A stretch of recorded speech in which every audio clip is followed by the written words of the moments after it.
YouTube. Okay, a second. I was sending someone, so don't. Let me send it to Send it to you so you can watch. What is this? What is this? Okay. We can't turn it down? Okay. Can we talk with this in the background? Yeah. No. It's hard, but you can. Can we kill it? There's I no have way? no idea how to kill it. How about put your earphones on? Yeah. Turn off your mic. Oh, we went live? We're live? Yes, we are live. Let me see. Turn off- turn your- What do you mean? What do you mean? I don't need to play it. It's coming. The sound's coming from your phone, not mine. What's recording from your phone? Yeah, but what does it help So if put you? yours on mute. I'm on mute. No.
Now you hear us? Now I hear you. Perfect. Okay. Lazer? But now we want you both. Now we always sing Lazer. I'll get both of them. Send me the link. Get them both on. Get us both on We're too. working on the link. Just a second. No, it's over here. It's supposed to be. Sorry, what did I just do? Oh, yeah, I can find it here as well. Great. Yeah, sounds good. All right. Yeah, but now why don't we get the both of us? Set up. Just a second. No, Relax. we're both. Set up. This is a few seconds ago. Don't forget. This is No, it's not. It's actually pretty live.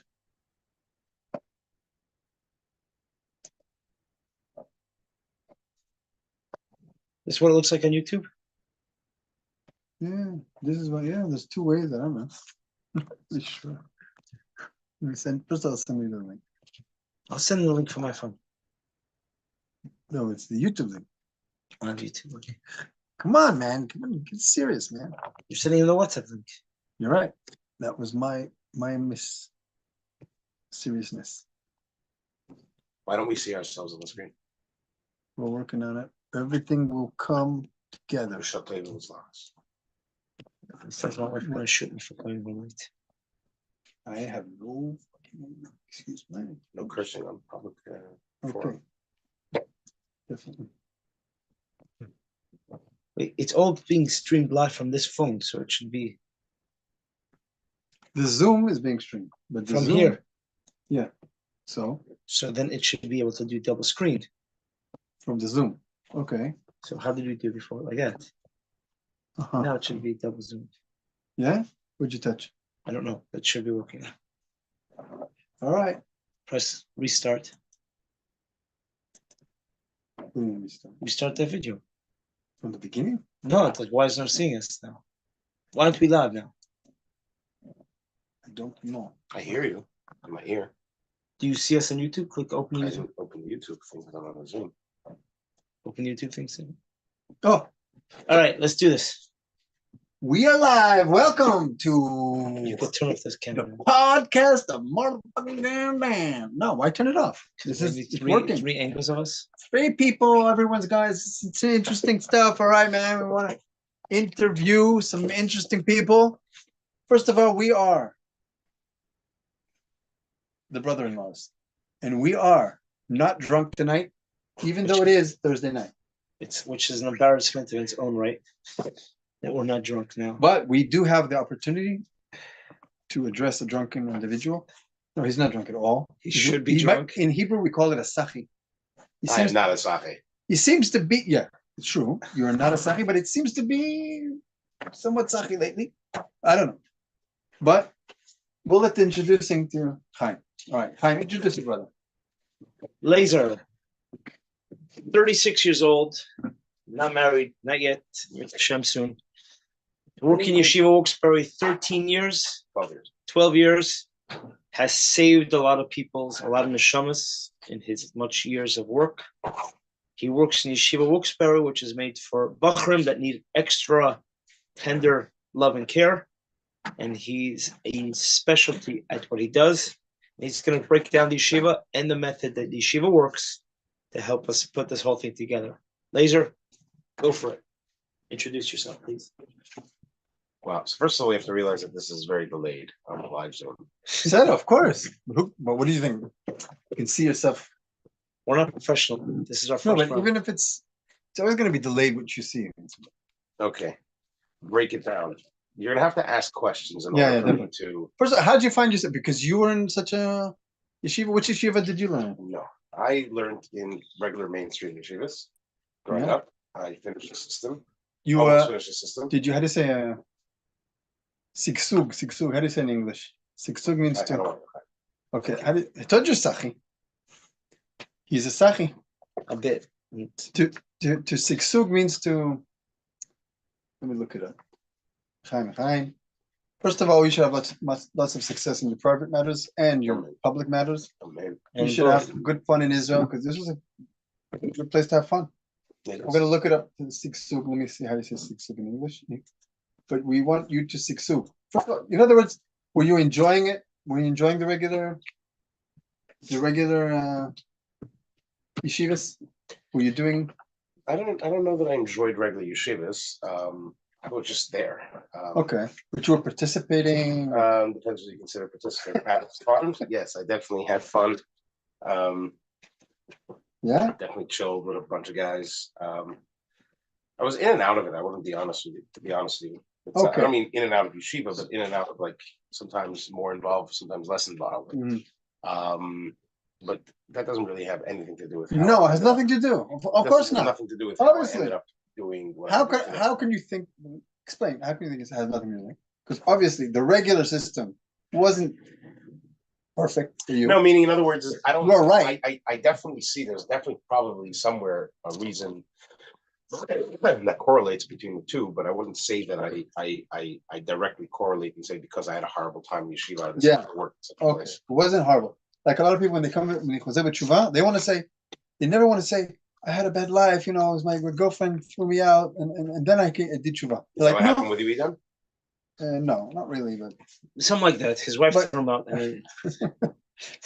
no, but they say I came to tshuva because everything was great with my life, and I just discovered God. Okay, he's not lying.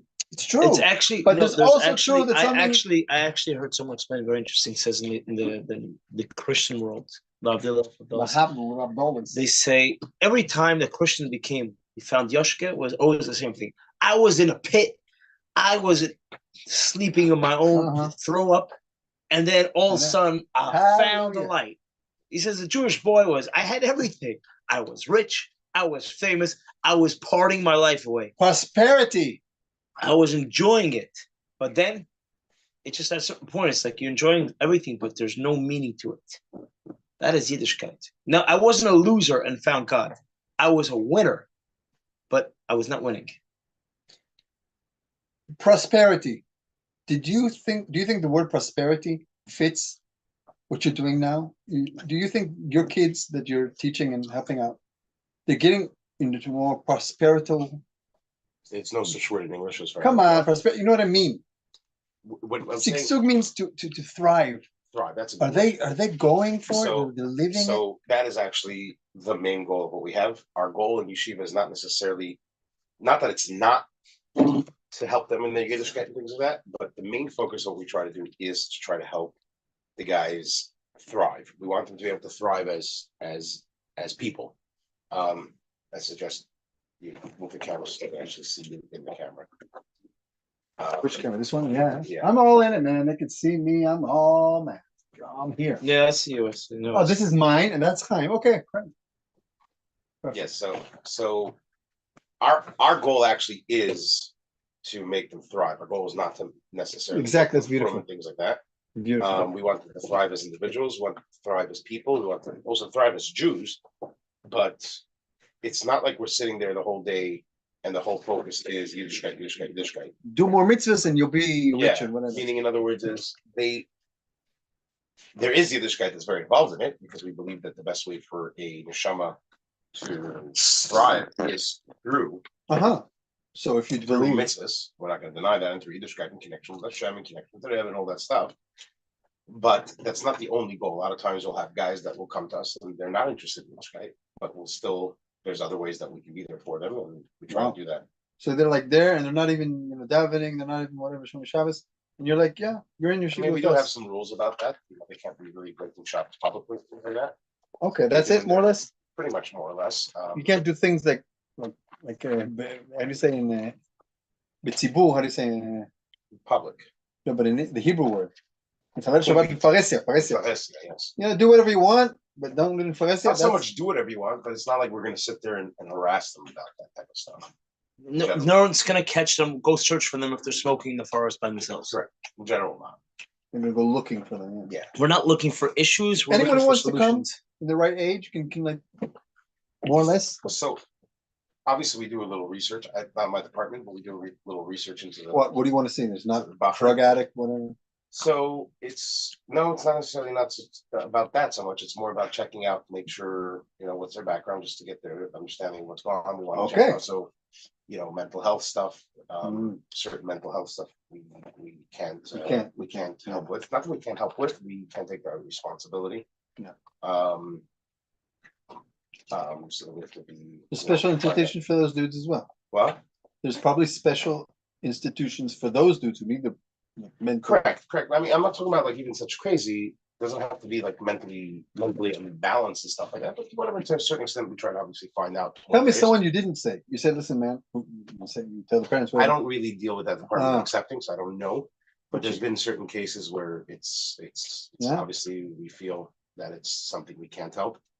But in general, we try to figure out a way to take as many as we can. Yeah. We're also limited in places. So you are limited. When we felt the places were done, in a certain sense. You're like, bring it on. Okay, it's full. Yeah, pretty much. Like, bring it on. 2 weeks, full, whatever. Yeah, I don't know. Yeah. It's So pretty full. let's get down and dirty. Get Booker down. lands in your yeshiva tonight. What's the next step? He's not Shemer Shabbos. Okay, now for Hesia. So he does his smoking, does his thing. He knows what Yiddishkeit is. He grew up in a Lubavitcher, Chabad, not Litai, Chassidish, whatever. He knows rules. He knows everything. He don't give a flying about it. What's your next move? What's the first move when he walks in? So when he walks in, he's obviously told that there's certain Rules and regulations. parameters, rules and regulations that he has to follow. He has to show up at the Seder. He has to do these type of things. We have a system, and you got to follow the system. But correct. But also, what we'll try to do is, and this is, I think, where it's different, is we'll try to engage one-on-one with him. Sometimes try to have a conversation. How's it doing? We have shluchim that are encouraged to bring with the guys. But I think the one thing that we have in a kamuyot more than a lot of other places is there's a very big family vibe that goes on by us. Now, because there's a big family vibe that goes on by us, believe it or not, for the first maybe even week or two, and not necessarily do we need to reach out to this new guy. The bachrim between themselves will make that guy feel very much at home. And they'll bring him in, they'll take him around, they'll I mean the bachrim themselves, like most places you'll have a staff member and not, they'll meet. It's funny, I think we're more hands-on than most yeshivas, but it's funny, on the first week or two, we don't necessarily need to be hands-on simply because the bachrim themselves will be hands-on with and that's the best idea anyway. So that And the certain welcoming sense- crew is the bachrim themselves. So you'll have all the time bachrim taking a new guy and just giving him the tour, explaining him how things works and things like that. And there's a very big family dynamic of like, feel comfortable. You're now one of us. Chaim. So yeah, that's a lot of that is portrayed by the Bachrim themselves. You know, the guys that are coming back from the Why do airport, they feel so at home? Hey, Misha, because we create that environment. how do you create? Man, I asked. How do you think? What are the things you do that make it so homish? It's important. It's an important thing. How do you make the answer to that is there's a lot of different ways. Number one is the way we talk to them. You know, there's the staff. The staff, yeah. There's a very homey vibe between the staff, meaning in other words is we'll talk to them in a very how's things going, how you feeling, what's up. Like there's no a lot of borders, no distance that's created between the staff and the Bachar in the sense of like we're better or anything like that, or we're in a different level, or you shouldn't feel comfortable doing, feeling certain things. Hierarchy. There's a lot of big focus on guys feeling comfortable because they see the other guys feel comfortable from the years past. So that already generates for the next guys. But there's a lot of inviting them to the staff's houses for Shabbos meals. Every Shabbos, pretty much all the staff host, whether it's one that's how it works. 2 meals. That's where the Shabbos meals go. Most Shabbos. Mostly, yeah. There's obviously because there's a limited amount of staff. I don't know. Yeah, we have more bachrim than sometimes the staff can handle. So they there'll be a meal in yeshiva, but in general. That's about the guys who didn't get invited. That's not nice. Don't say that because they complain about that a little bit. Yeah, I was thinking it's not. Sometimes needs to be a little. I feel a little left out because they don't get invited. But there's a general vibe, and for example, there's the staff kids are running around yeshiva, and I was literally telling this to somebody today. You'll have the kids of the staff screaming, "That's my bacher! No, they're my bacherim!" And they'll be like fighting over whose bacherim are they really? Is it my bacherim? Is it your bacherim? And there's a very very big feeling of like they're part of the families. You know what I mean? That's a strong thing. Come on. I drank enough today. Okay. I gotta walk home. So I think that's the vibe. All right, Chaim. Give your brother a hard time. Give my brother a hard time. All right. Come on, it's a great yeshiva. Come on. So go dirty and grimy. Let's talk positive for a minute. Oh, positive. Come on. The bacher comes in, gets into Seder. What's the schedule look like on a full day's a regular schedule? So there's the way it works is like this. You'll have in the morning, sit this at 8:30 in the morning. Then that's a must. I mean, officially, everything's a must. But they're not too. We're not too on their tuchus. Unless it's like 2 weeks doesn't show up. I mean, yeah, if a guy's not showing up, but it's not. But even when they're having that conversation, it's not going to be a conversation of like, "Why aren't you showing up?" It'd be like, "Yo, what's going on? What's disturbing you back?" Because you came here to show up. Correct. You came here to show up. So you understand? How does he understand that in the beginning? Because you were talked through and you said, "Listen, because it's the way they're spoken to on the first day. It's the way the Fabrangans go. It's the way that we speak to them that gives them the empowerment that they feel like this is about them, not about them making us happy." It's interesting. Wow. Something I was in camp, and the first night of camp, we went not to campgrounds, we went camping. Good. The next day was a trip, and then next night, the second night, we camped out again. The next day was a trip, and only then did we go to campgrounds. On the second day of camp, I didn't know the kids' names, and no one. I mean, they knew my name because I was the head counselor and all, but like not the head counselor, one of the staff, but they knew my name. But like, we got onto that bus to go home. And everyone felt so comfortable, even though you met that guy 2 days ago, not even less than 24 hours ago, you met the guy and you feel so comfortable with him because we're all building the fire together. We're all sitting around singing songs, doing something. And you got nowhere to run to. So either feel comfortable or don't. And I think that's what you're trying to say is the Bachrim come to the yeshiva. It's so welcoming and so open to everyone. It's out in the woods also, no? It's like in the hole. Somewhere out there, yeah, but I think it's a very welcoming atmosphere, which I think people are just nice people. Yeah. That's basically it's first of all, there's a line that Shay's Tal, I think, either he got it from somewhere, he says it himself. First of all, what does Shay's mean? What is Shay? Shay's is a name. That's the name? Shay? Yes. I know the dude, but what does it mean? Shay's is isn't that like a short? No, Shay's nickname? No, it's one of the sons of what's his name? Seth, yes. So why do they say save? Shais is in Hebrew, Seth is in English. So Shais Taub says the line, I don't know if it's his, cool name. It's basically, he says, you can't fake a prayer, right? Right. And I think you can't fake people feel and people feed off when people are genuine. And I think what's special about the yeshiva is the Bachram, I think, feel that the staff genuinely want them to succeed and genuinely care about them. And when you have people that genuinely want you to succeed and genuinely want you to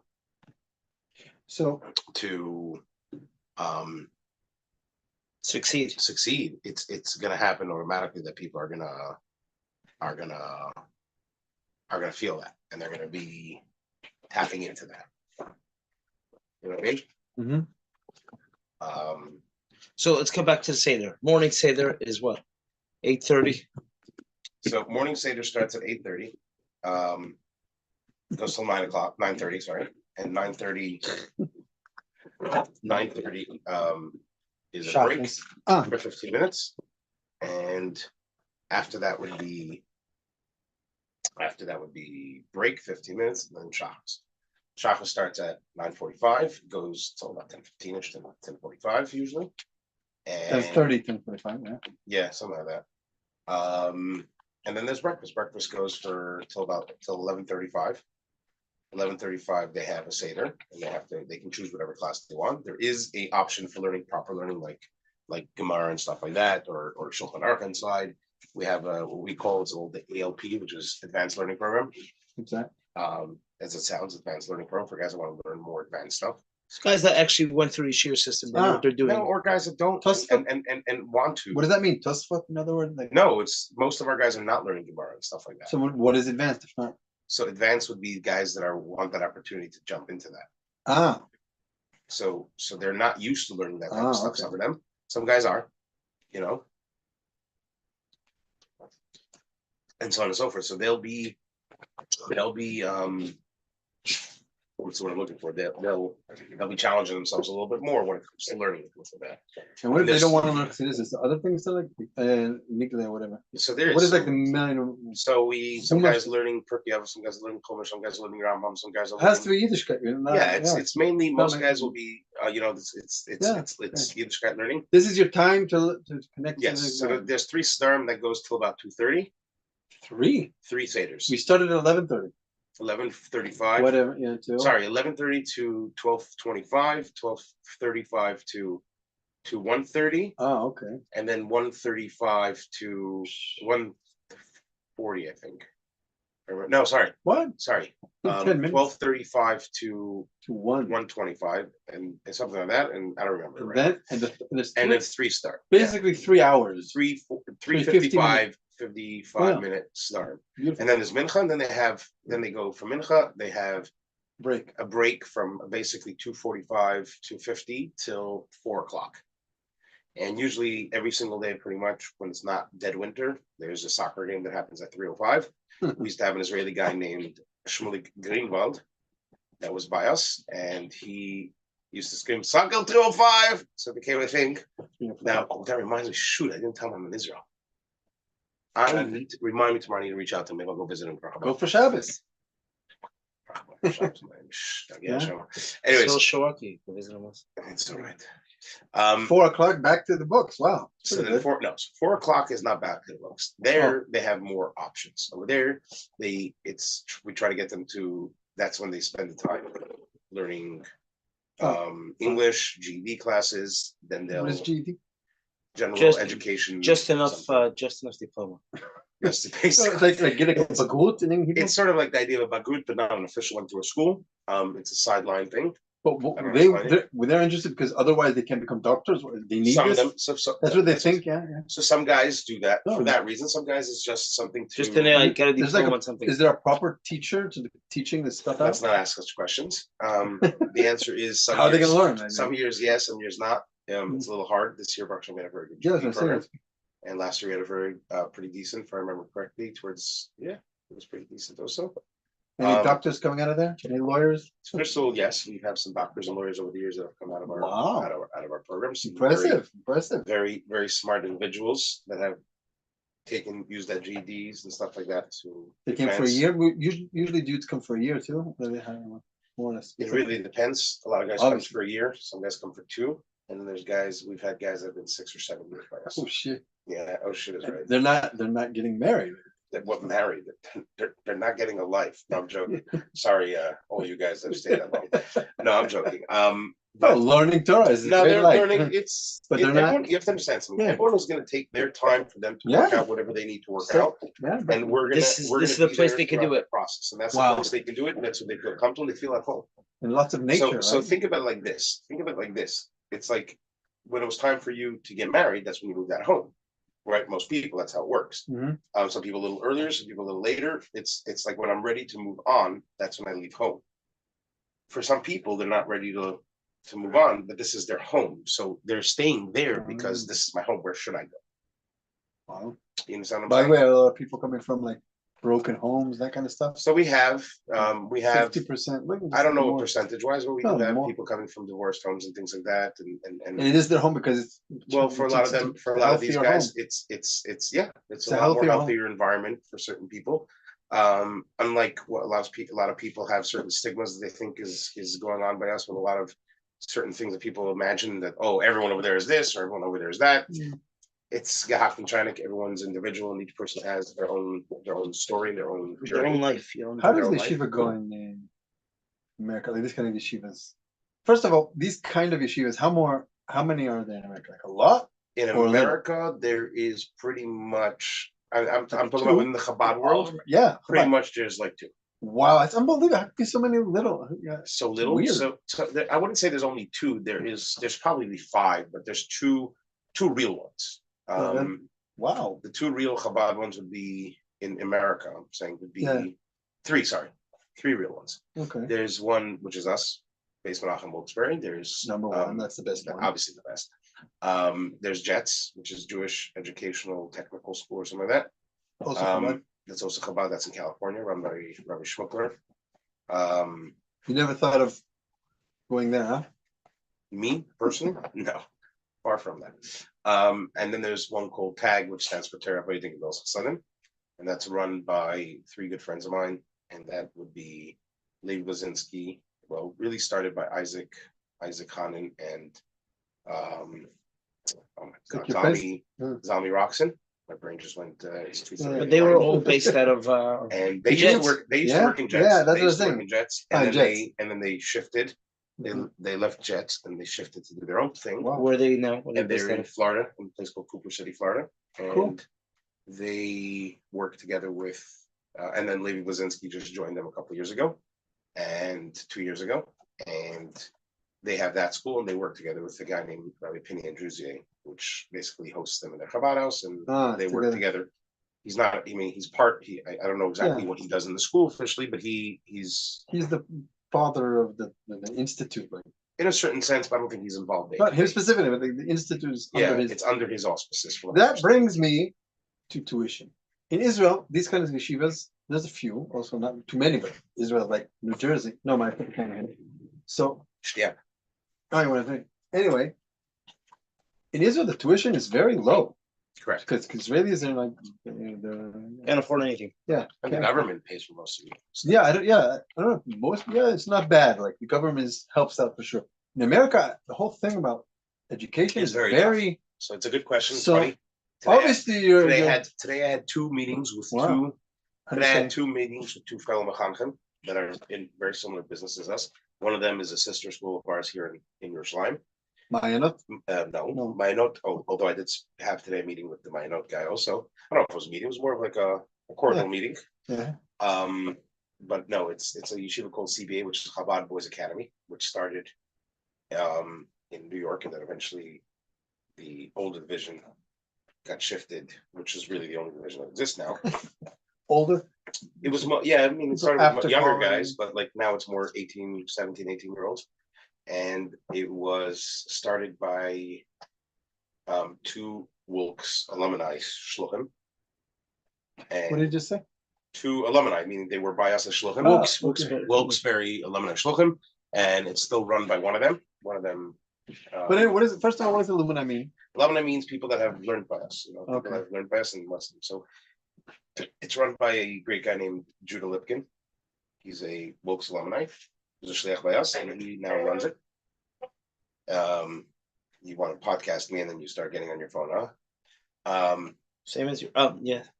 So he runs it. I had a very nice conversation today. And that's like a sister school to us. A lot of our guys will go after they finish by us to go spend the year in there to go there. And then let's go back to the money. So Tuition. I'm just saying, Ah, I had a okay. conversation before that with Rabbi Schneer Bro, which is in charge of the post-high schools division of my note. And some of our boys will end up by him too, although it's a lot less because he's more geared for non-Lubavitch, connected to Lubavitch kids, C teams, those type of things. And tuition came up, and that's a very big question. And the answer is I don't have the proper answers for that. Tuition by us is about $18,000. But like in every situation, it makes no difference what it costs officially. People are going to pay what they can pay. Yeah, that's how it works. Yeah, I don't know. In a certain I heard it's very expensive in America. It is very expensive, $18,000. Officially what we charge. That's my considered boss, expensive? So that's considered cheap, actually. Cheap, yeah. Especially for what we do. And would that be enough? If everybody paid, would that hold? No. That wouldn't be enough. So that would cover if we had every single person, including Shluchim Elzabach, full tuition.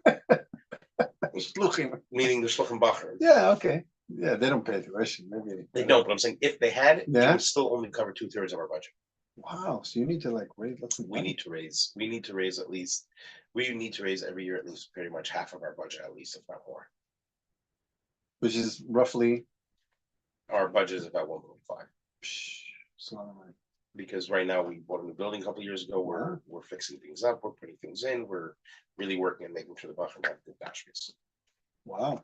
Because good gashmis is, as the Melchim said, good ruchnis. Good gashmis is good ruchnis. It's very important. I mean, all the staff by us, I think, are very pro the guys having good gashmis. Is something that a lot of us do work very hard on. One of the things that I take care of is making sure their food is top notch. Edible. Make sure, more than edible, like as in good yeshiva food, not just yeshiva good. Yeshiva food that's good. Okay. You know, if you get what I'm saying. I mean, it's yeshiva food that's good. It's not good yeshiva food. Meaning it's not just better yeshiva food. Yeah. We're trying to make sure that it's good food that happens to be served in yeshiva. But the general gist that we try to have is the better the gashmis, the better the ruchnis. Yeah, yeah. And we try to do as much as we can. Obviously. So who raised it? Is one dude who does raising? So my boss named Ori Proman. He's the dude. He's like he's the guy that really works hard at making sure that all happens. Wow. But besides him, there's other of us. There's everybody. I fundraise some. Yeah, I know Rabbi Goodman fundraises some. Mendy Pear helps out with fundraising. He runs the campaigns. And then here and there, some other staff also will fundraise and things like that. But we all try as much as we can to chip in with that. But it's mostly on my boss's shoulders. It's like $700,000 a year. It's at least you need someone to be concentrated on that. Yeah, and I mean, Baruch Hashem, we have some nice people that step up and help out. Wow. But people do a lot of alumni here will step in and give money. Like what they receive. I'll ask you a question. Can you give us a story of something that you know personally that was most people would call an absolute flop, came to yeshiva and turned his life around? And then I'll tell you a story. I'll tell you a story that happened even before I was there, but it's just something that my boss got a phone call from a family in a nearby place near us. A Lubavitch family, but not very, I guess you can say involved in the Lubavitch world, but like officially a Lubavitch family. Okay. And he got a phone call. Never met a teenager that they were calling about. And the phone call basically went like this. I don't know the details of what the arrest was for. But our son was arrested, and tomorrow he is showing up to court. And if you don't go down to the courthouse and basically say that you're going to take full responsibility for this kid, he will end up in jail. Wow. And my boss, without knowing anything about it, showed up and said, I'm taking full responsibility for that kid. You can send him to my program. And today the kid is Baruch Hashem, has 2 beautiful kinderlach. He lives a frum, productive life in Muncie. What is productive life in Muncie.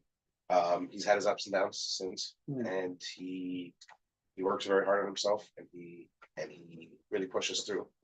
And he's somebody that inspiration really changed his life around, and he was on the way straight to Judy. And if it wasn't for my boss going over there and claiming, for lack of a better term, claiming his neshama, he could have ended up. Why did his parents come? What was the story? His parents it wasn't enough for the jury. No, because while he was, I guess, in his parents' jurisdiction, he did something he would have been arrested for. So the only way was to bail him And out. the only way was somebody, Wow. a program to basically take responsibility. Let's say Wow. we'll take you from here on. That's I also know one of your brothers was like, he was So hanging out let's there. can you break us down the system in one line? He was there, no? He was playing around? What Not would as a you, bochum. It's like a grill. Didn't your brother Mail David hang out in He Pennsylvania? comes to visit from time to I time. just feel like to chill. Yeah, he comes could you to- break us down the whole thing into like a few sentences? What would you say the entire program, and how would you, if you were to tell a parent right now, look, your kid can't come to my program because A, B, C, D, but what would you break down the program if you had to sell the program to somebody to convince a father to send his child there? He doesn't know what to do with his son, but he's not very quick in sending his child out. What would you break it down into? A few sentences, question one, and then question two is, if the parent's saying, okay, it's not for me, I don't want to send my kid to the program, what would you give a parent that's dealing with such a child? Yeah, as a parent. Family. That's a good question. But I like what you said, family. Because it has to do with the whole family. It's not just parents. It has a lot to do with the whole family. It's not just parents, although parents play the biggest role in it. The answer to that is, if I needed to break down the whole program in one sentence. I want a few sentences, The but sentence, a paragraph. A paragraph would be, we see you. Mm, That's in one sentence. wow. We see you. What about what are you always looking what I'm doing? Does Leave you me stand alone. for something, You didn't or see just me. we see you? Meaning, in other words, See what is seen. meaning we see you as in we pay attention to you. We Mm. care about you. We love you. We want to see you do well. And it's about you, the individual. Oh, you said something like that before, hasn't You understand? Meaning, in other words, is most people in regular yeshivas don't feel that there's somebody actually paying attention to them. Now, Or else they get into trouble. Exactly. Now, when we say we see you, it means we trust you. Yeah. We allow you to be you. Mm-hmm. We will give you the ability to be you. We will love you no matter what you're It's like doing. what you said last other night to the Bacher. Like he gave you the whole philosophy, what Tanya says, and what's your opinion? Correct. Tell us the Correct. story. So I was standing in shul here in Rexoבות, and one of these Israeli kids that he looks like he can use a program like our yeshiva. It's so funny. That's a what nice way to say. He looks No, like a but music he was- program. He looked Yeah, like he was yeah. dominating, but it looked like he was forcing himself. And it's like, Wow. he walked by and said something to me. And I was like, okay, it's an opening for conversation. I'll engage. And I asked him, do you? So then I said something back, and he's like, oh, sorry, I didn't mean to disturb you. Finish davening. So I said to him, it's all right. I can choose to talk to you. In the middle of my davening. It's my davening. I get to choose. And he's like, no, I didn't want to disturb your davening. I'm like, well, no, I'm choosing to talk to you. It's all right. Like, don't feel bad. And he's like, so I said to him, can I ask you a question? He goes, yeah. So I said, do you feel sometimes you want to daven, sometimes you feel you don't want to daven? Because to me, it looked like there was a real inner struggle of like, He wasn't in the mood, yeah. no, actually not. He was very in the mood Ah, of his davening. But to me, there was a vibe of like tomorrow, today he was going to do 100%. The way he was reading davening was like making sure every word is perfect. so and all it's that not kind gonna of thing. last. So today he was going to do it. Tomorrow He'll have no koyach to fight that fight because Too big a fight. I can't do 100% every day. Yeah. So I basically asked him, do you feel sometimes that you're davening one day is 100%, but then the next day it's nothing? And he goes, well, the Dalton ever says this and that. I said, okay, I know that. I don't necessarily know it, but whatever. I don't know if I remember what he said exactly. Where in Tanya it says it. I don't remember the whole Tanya bar. Yeah. Far from it. Not yet, at least. And I'm like, okay, I hear that. I said, and I'm asking you, what do you have to say about my question? No, I don't know what it means. The Katuba Tanya gives me this whole thing, the quote from Tanya. And I'm like, yo, I'm not asking you about what Tanya says. And he like gets upset at me. He's like, and I can see his brain is not processing when I'm talking to him. Cool. And he's like getting frustrated, like, what don't you understand? I just answered you. It says in Tanya that there's going to be days that you're going to feel like you want to daven. There's going to be days you're not going to want to feel like you're davening. And that's just the way the person works. And I said to him, I get what it says in Tanya. I'm asking you, the individual, what do you think about this? Beautiful. and he couldn't didn't wrap his work. brain about what I was saying. And he You just didn't got, understand there's a him. correct, and he got very frustrated and walked off. Wow. He got very, very frustrated. He That's was how like, it ended? He couldn't find he himself? couldn't, like, he walked back after he apologized, like, oh, don't, I'm sorry, I get very nervous very quickly. Okay. But he wasn't understanding in his brain. There was never, no one ever asked him, what do you think about this? So is that nullification, over nullification? I think Israel is a bittul state. Is a bit. We were too hard on the bittul. Yeah. We're trying to fix ourselves. It's funny you bring this up, bittul, and it's something that my boss brings about a lot. And we try to really focus on this, is you can't be mevatel something that doesn't exist. So a lot of the problem is that most people are not coming from bittul of a place of like, I know that I have the koyach to do A, B, and C, and therefore I'm going to use that for God. They're coming from a place of I suck crap. So if I'm a nobody anyways, I might as well be a nobody for God. After a while, when you come to realize that you're nobody, why do I have to be a nobody for God? I can be a nobody and do drugs. I can be a nobody. I feel good about myself when I'm doing. You know what I'm saying? Very interesting stuff. Being a nobody for a good reason. At least let me enjoy myself being, the guy that's screaming, ich bin a garnished. And they finally told him, you're really a garnished. Like, trying to be a garnished for everyone else, what they say. The guys are saying, they're saying, ich bin a garnished, ich bin a garnished, ich bin a garnished. So the big rabbi turns and says, who do you think you are that you're garnished? So I think that's the But you see it in Israel, there's too much, like on the bittul side, like what I mean? I think first of all, I don't think it's just in Israel. Your screen froze. Let's see.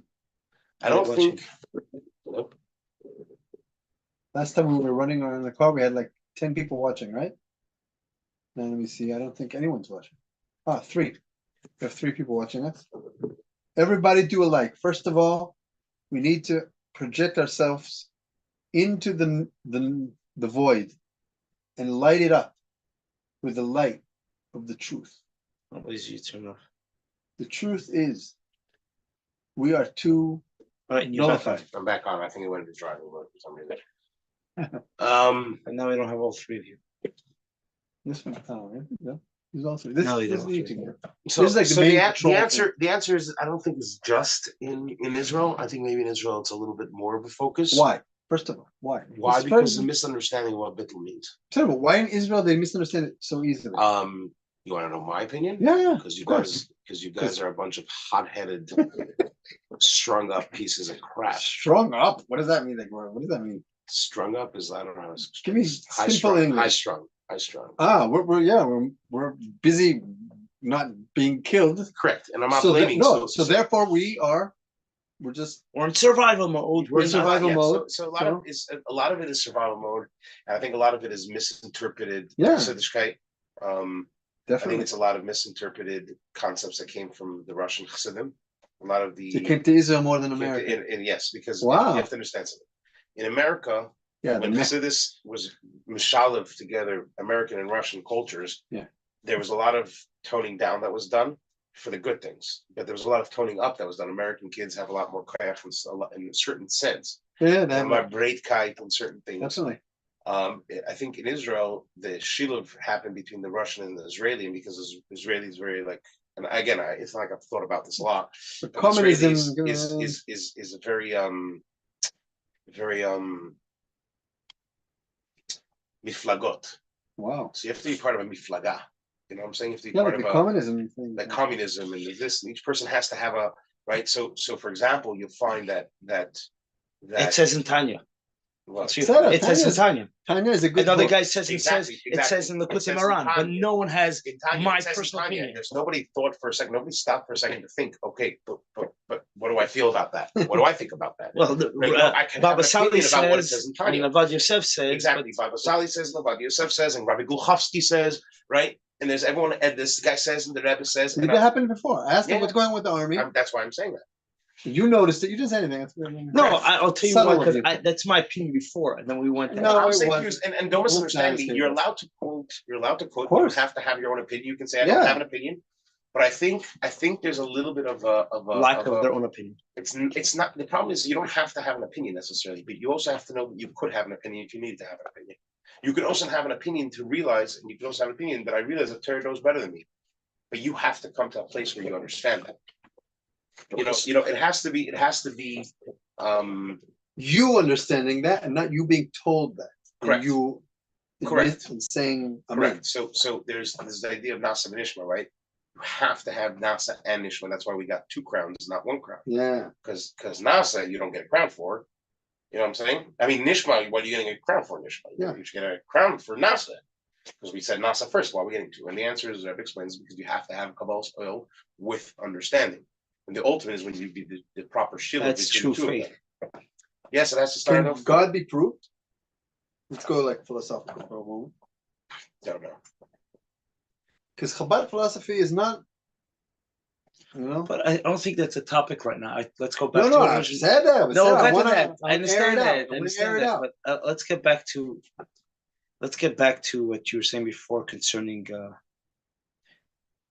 what you call it, concerning what you said before about how I asked before how to deal with a father calling you up right now and going, all right, What do my I do? kid, Give me my one. kid is whatever. Give me I advice. don't have the money. Whatever it is, I cannot send it to your school right now. What one paragraph? If he called me right now, I would tell him call me tomorrow morning because I'm about to fall asleep. No, but he said, I see you. You're being seen. We're giving you attention. So the answer what I would tell the father right now is your kid needs to know that the most important thing in your life is him. Yeah. And I mean, and the siblings. And By the way, we were doing my wife is now shooting a internet course. How do you say in English? Internet course, it's the whole thing, you know? She's doing it because she's a kindergarten teacher, she has 20 years more or less. So she knows her stuff. Kids and their emotional status, 4 years old, 5 years old. She's doing a whole course over this for parents who are, they need some guidance. So she put in the middle of the course, he just brought a stitute from the Rebbe. It says kids need to know that the most important thing in their parents' lives and the most greatest thing that ever happened to them is that they were born. This piece of the Rebbe. It's a very moving thing. And also the opposite, the parents in the children's eyes need to be the best thing that ever, the most important thing in the children. And she said, she put in the course, and I read it over with her yesterday, went over the course, and now she was shooting it today. And she said, I wasn't there. And she said, when I read that, I was so moved. And I started crying.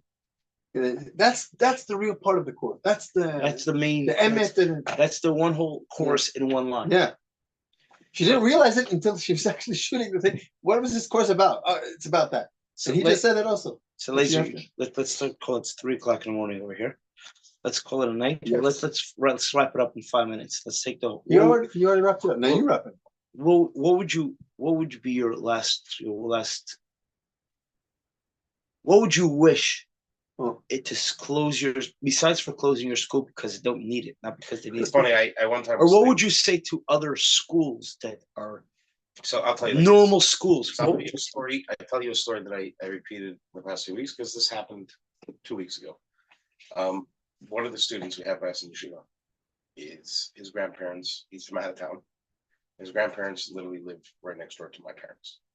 They share literally door. And he is staying by his grandparents for the summer. He's working in a camp locally in Crown Heights, non-Crown Heights, in Brooklyn or Queens, wherever he is, right? And he goes to the camp, whatever it is, and I get a phone call from him an hour before Shabbos, the week before I came to Israel, and he basically calls me, and it sounds like he's, what's the word I'm looking for? It sounds like he's out of breath.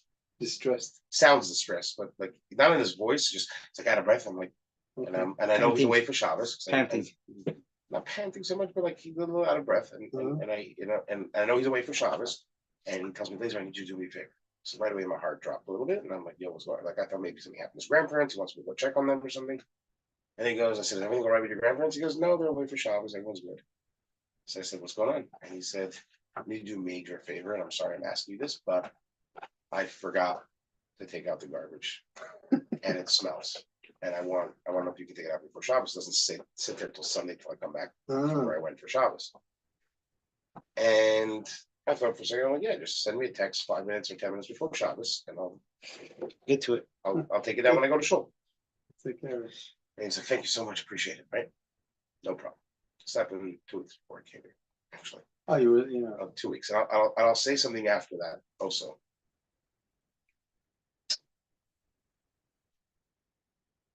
No, I'm not gonna say actually, I just thought I don't want to. Okay. So he says no problem, and he basically You forgot to text you? and he said no, he sent me a text and I told the garage. No, Okay. but a half hour after he asked me that question, I was sitting on the porch having a cigarette, and I was thinking to myself, the godless is not, I mean, it is a godless that he felt comfortable to call me up, because I don't know another yeshiva in the world that he would feel comfortable to call a staff member Yeah. that happens to live next door to him to take out the garbage because he forgot to. I don't know another yeshiva where that would happen, because I think in any other yeshiva they'd be scared to ask that, because the staff would have been like, and that's where the next part came in. It's important. I thought to myself, and I was like, it's also pretty crazy that I, Lazer Gajer, The with all one. my ego and all my Godless. stuff and things like that, I was like, Sure. I don't know. I was like, yeah, sure, go for it. Like, no problem. That's good. And I'm not saying that mitzad, I have some amazing person. I'm saying mitzad, that is the vibe in yeshiva. That's the way we end up training them to think, and that's the way we train ourselves to think. And I don't think I'm some special person since I thought that way. I think that's just the energy that's in yeshiva. It's like, and I think you would have done it with any other staff members. They would have been like, yeah, of course, no problem. If I could, like, why not? It doesn't hurt. It's not like, you know what I'm saying? And I'm sure there's more we would do even if it did hurt to a certain extent. But like the fact that he felt comfortable to ask, and the fact that I, in my brain, was like, yeah, you know, I think that really puts together what we do there. Like the brotherly. That family where they feel comfortable with us and we feel, you know, and it doesn't like, I didn't feel that he was beginning my covet at all. Well, I hope you feel like that with me as well. If you call me and ask me to take the garbage, I'll tell you to call your other brother-in-law. Because I ain't your brother-in-law. No, I'm joking. Chaim, Chaim. Chaim. Thanks so much for coming on our podcast, the brother-in-law podcast. You had you have to learn how to speak English, you know. No, it's a Not little the brother-in-law. I think we're gonna call this. Who are you? Who are you? Okay. No, who are you? Yeah. Who you? Who are you? Okay. Cool. So we'll see you next time. The same pod time and the same podcast. A good night. Laila too. We're gonna end it on this side. How are we gonna end this thing?